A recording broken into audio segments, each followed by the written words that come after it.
China-Taiwan fruit war goes to the WTO. Does a wax apple a day keep China at bay?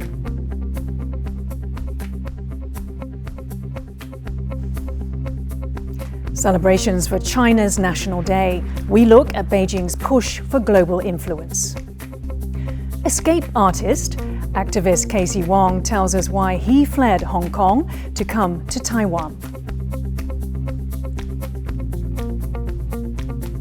And how this hullabaloo sparked another debate over Taiwanese identity.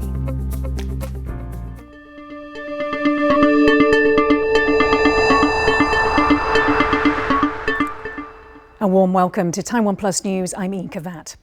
Taiwan will take China to the World Trade Organization over its ban on imports of Taiwanese fruit.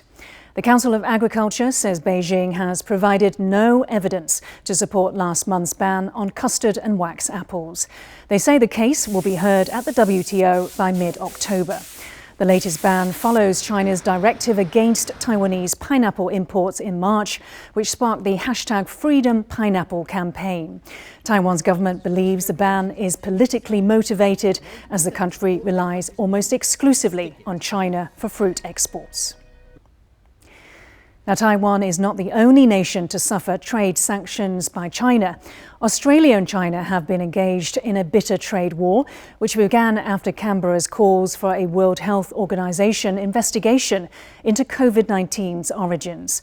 Wen Song is a political scientist at the Australian National University's Australian Centre on China in the World. I began by asking how effective Beijing's trade war has been on the Australian economy. I'll say that in terms of how successful it's been relatively limited so far in terms of the impact on Australian economy.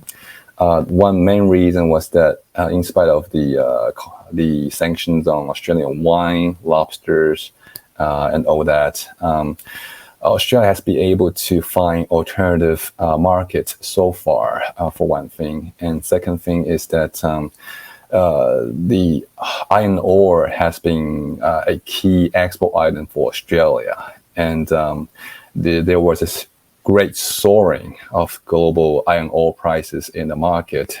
So given all this put together, the actual Australian export last year still did very solidly, and Chinese has not been able to find a strong substitute or alternative source for iron ore.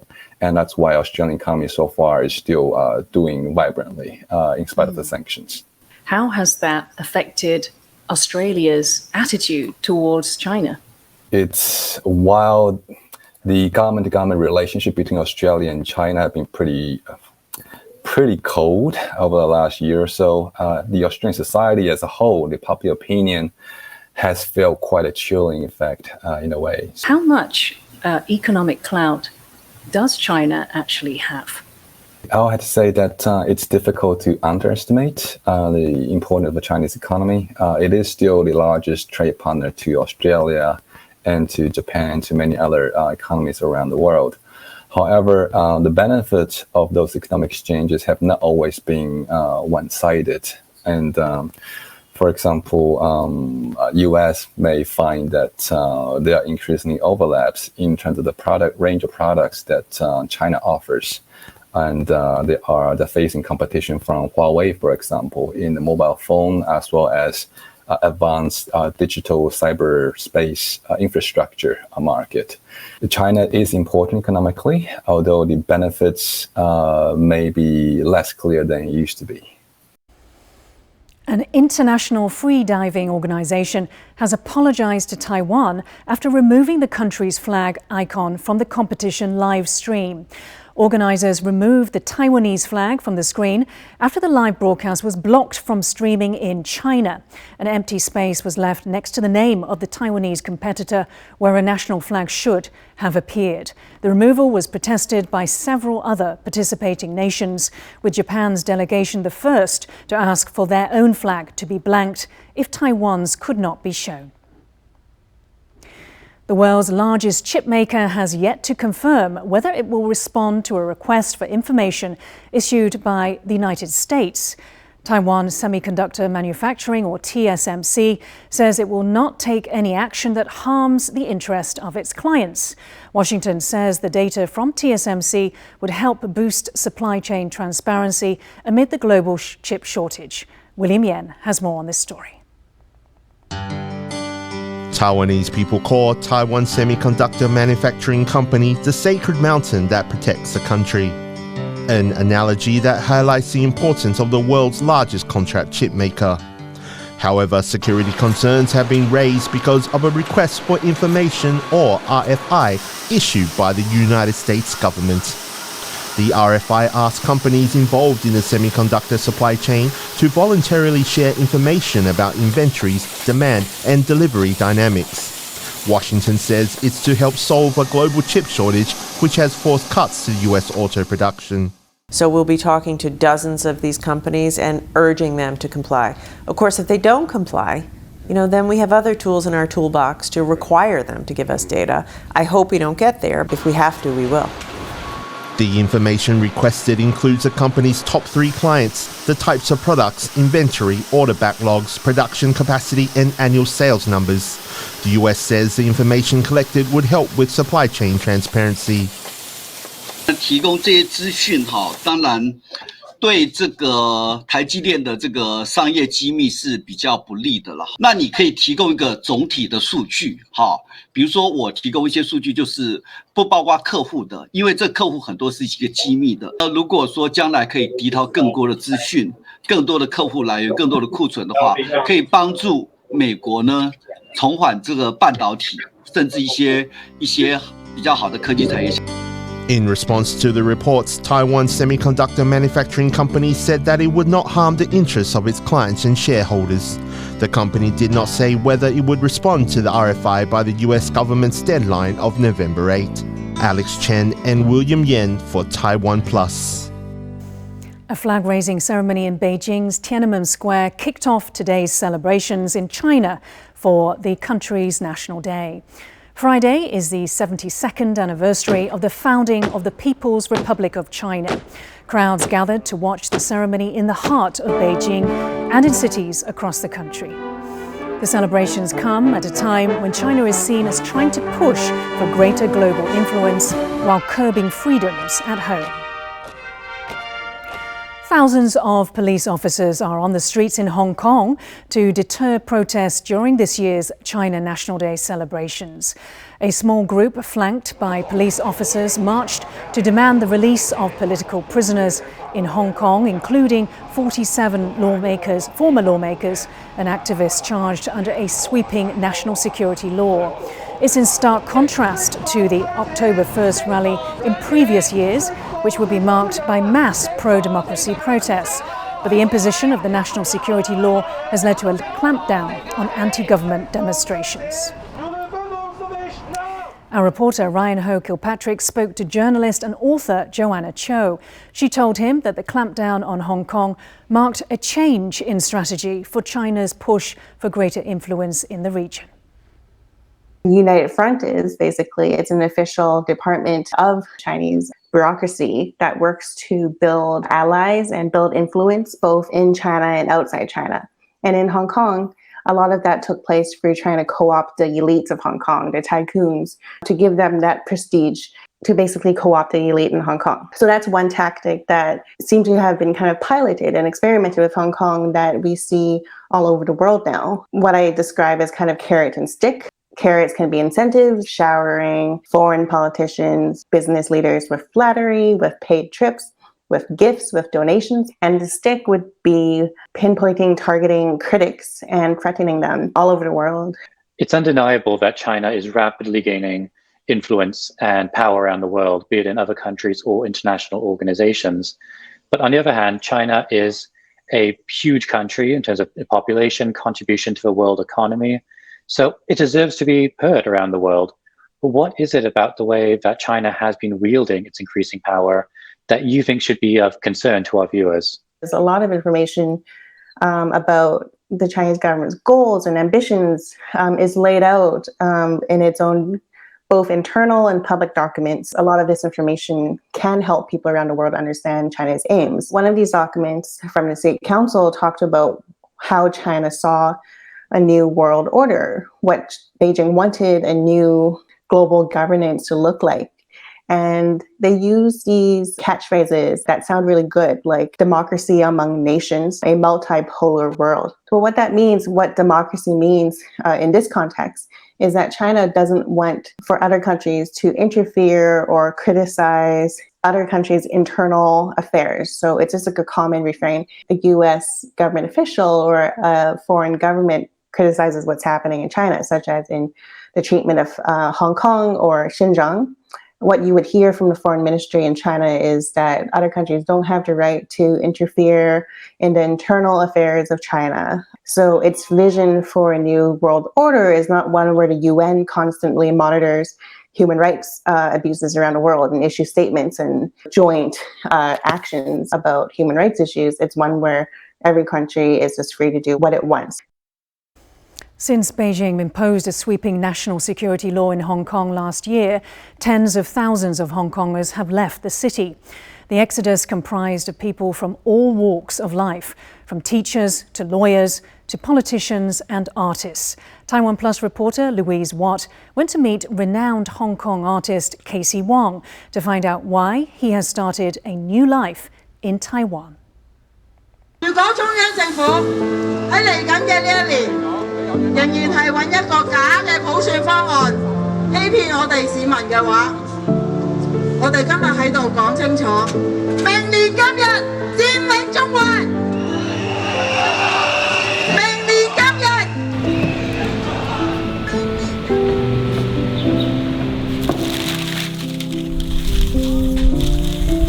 A giant cardboard sculpture moves from Hong Kong to its new home in central Taiwan, along with its creator, artist Casey Wong.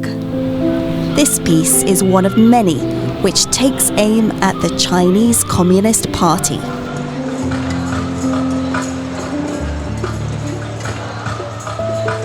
Attack of the Red Giant, along with many of his other works, were at the heart of major Hong Kong protests.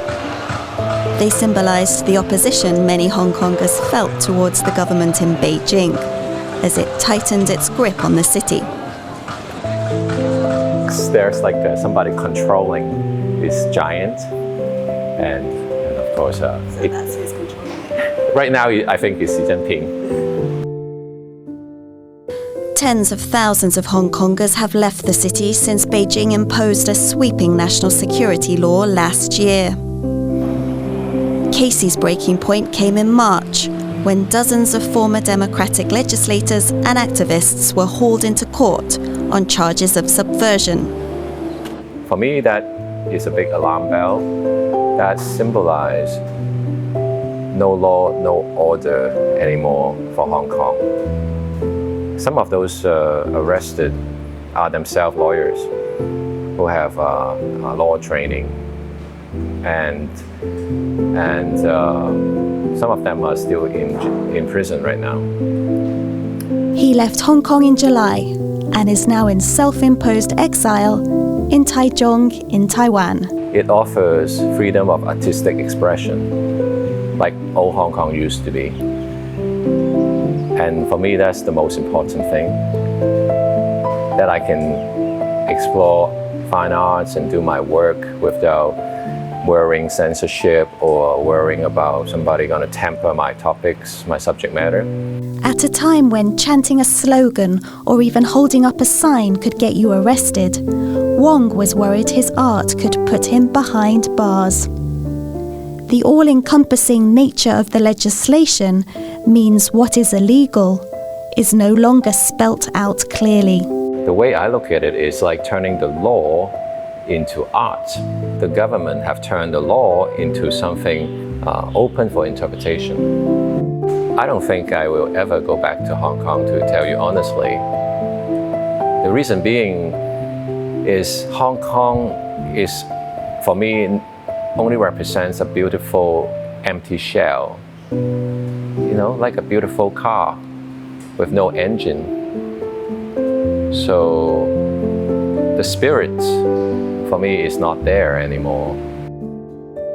He has tried to immortalize that spirit in a series of cocktails, exploding bottles locked down in mini time capsules.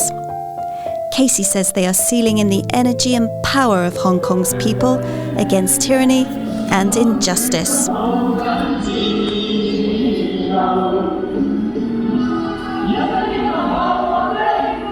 Casey's studio doubles as a private museum, a tribute to the home he lost. He wants to preserve the past and Hong Kong's spirit, so no one can take that away from him. Chris Ma and Louise Watt for TaiwanPlus. Coming up after the break, we look at the politics of language and why it's such a contention. Stay with us.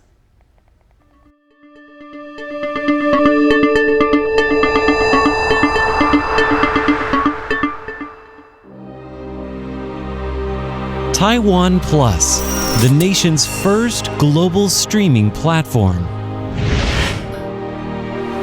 It's the start of a new conversation between Taiwan and the world. A multimedia experience that lets you see Taiwan, hear Taiwan, and understand Taiwan. Everything from the latest news, culture, and technology to nature and lifestyles. Experience Taiwan's freedom and democracy and stories that inspire. The wonders of Taiwan are waiting for you to discover. 它是全台湾最高大的树。 Hello, I'm Yin Khvat for TaiwanPlus. Our international news team brings you fair and authoritative coverage of what's important to Taiwan and the world. What's up, Taiwan? I'm Andrew Ryan. This is what has made coming here and launching TaiwanPlus so meaningful. Welcome to TaiwanPlus News.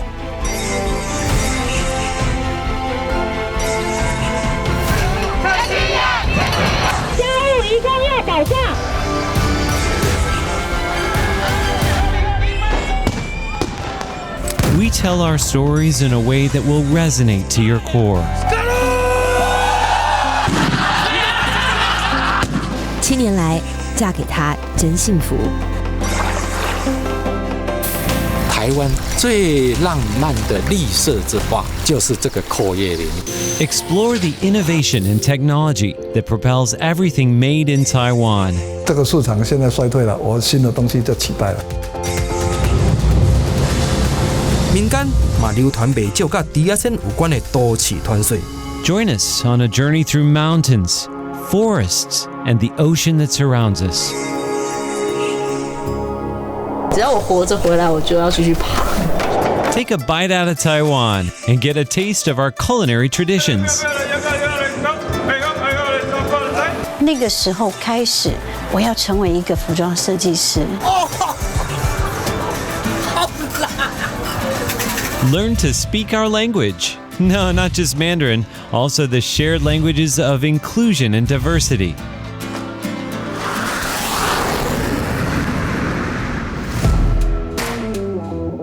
View the world from Taiwan like you've never seen it before.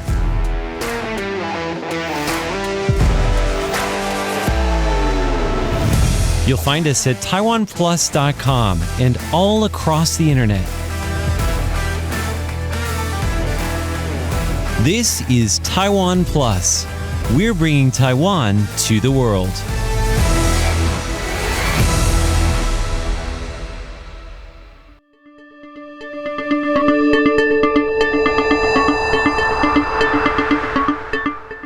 Welcome back. You're watching TaiwanPlus. Let's take a look at some of the news making headlines around the world. The US House has approved a Senate-passed bill to keep funding the government through early December. The Stopgap bill averted a shutdown of the federal government.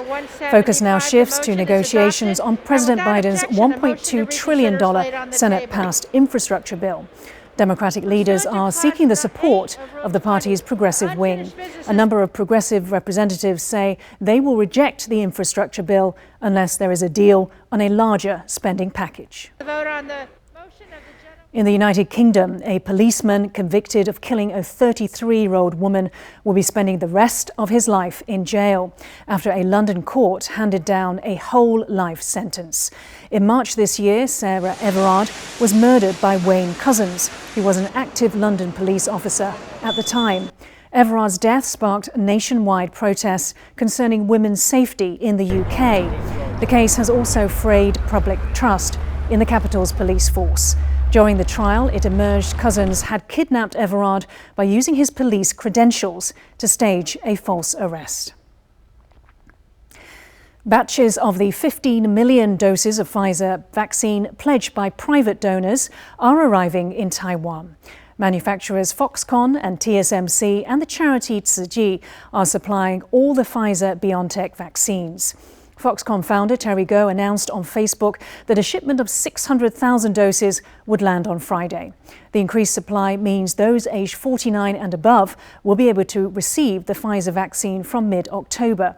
To date, almost 56% of Taiwan's population of 23.5 million have received one shot of a COVID vaccine, but only 10% are fully vaccinated. Taiwan's cabinet has agreed to a draft bill that will allow absentee ballots in referendums for the first time in the country's history. While the government is calling it a sign of democratic strengthening, overseas citizens will still have to return home to vote. TaiwanPlus reporter Ken Ning has more. Taiwan's cabinet on Thursday passed a draft bill that will allow citizens to vote outside of their registered constituency during national referendums. However, voting from foreign countries and through postal or online ballots will remain illegal. 移转投票的方式，让有投票权人本人亲自在投票日前往投票所投票。我们既可以扩大政治参与，也可以深化民主。 Anyone wishing to cast an absentee ballot will have to apply first in writing or online. But due to the lengthy process for the bill to come into effect, it will miss 4 referendums scheduled for year-end. They include the contentious plans to restart the country's 4th nuclear power plant and to halt imports of pork products containing the additive ractopamine, mostly from the U.S. Central Election Commission Chairperson Li Jingyong said he hoped the review would be completed as quickly as possible. But voters will still have to turn up in person at a polling station in Taiwan. 时间的截止到投票日，按照草案规定的话，至少要有60天了。要在今年12月熬秋春70几天的时间是肯定是会来不及的哈。 It means that for many Taiwanese citizens abroad, the wait continues to have their say from overseas. Ken Ning for TaiwanPlus. A lawmaker speaking Taiwanese in the legislature created a standoff this week. The spat between Chen Bo-wei and Defense Minister Chiu Kuo-zheng has sparked debate over language, politics and identity. Rick Glowett has more. 对各项有关法公布了解偌济？语言是个交通的一个工具，大家工具都能够共用的，会比较方便一点。 It started with a simple question from a lawmaker to a minister. Chen Bo-wei of the pro-independence Taiwan State Building Party asked Defense Minister Chiu Kuo-zheng about recent US legislation supporting Taiwan's defense. But instead of an answer, his question in Taiwanese Hokkien has sparked a bigger debate about the politics of language. The defense minister responded in Mandarin and refused to use a recently introduced simultaneous interpretation service, leading to an argument. The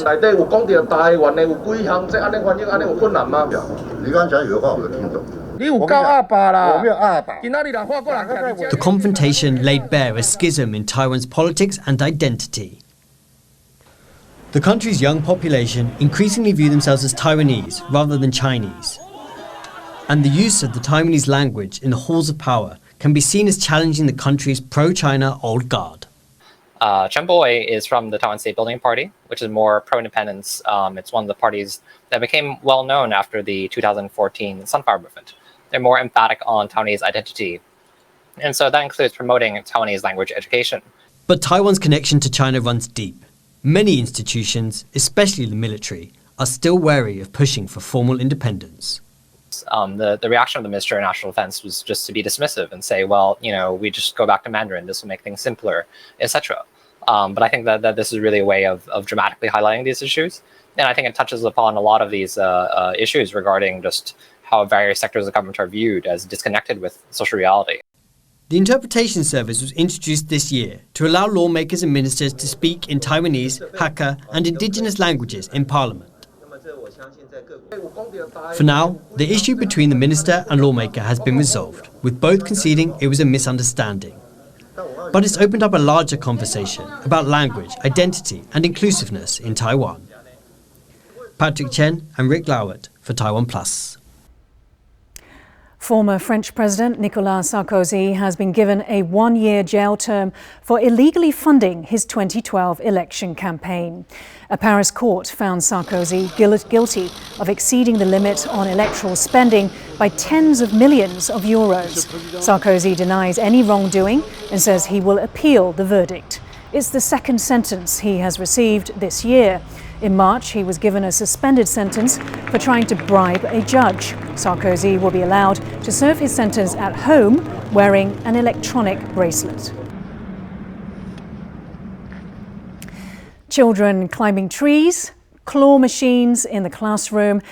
It doesn't sound like your typical Taiwanese elementary school. But these are just two alternative teaching tools that are already being used to inspire students. Thanks for watching TaiwanPlus. We'll leave you with images of Dubai Expo 2020 opening ceremony.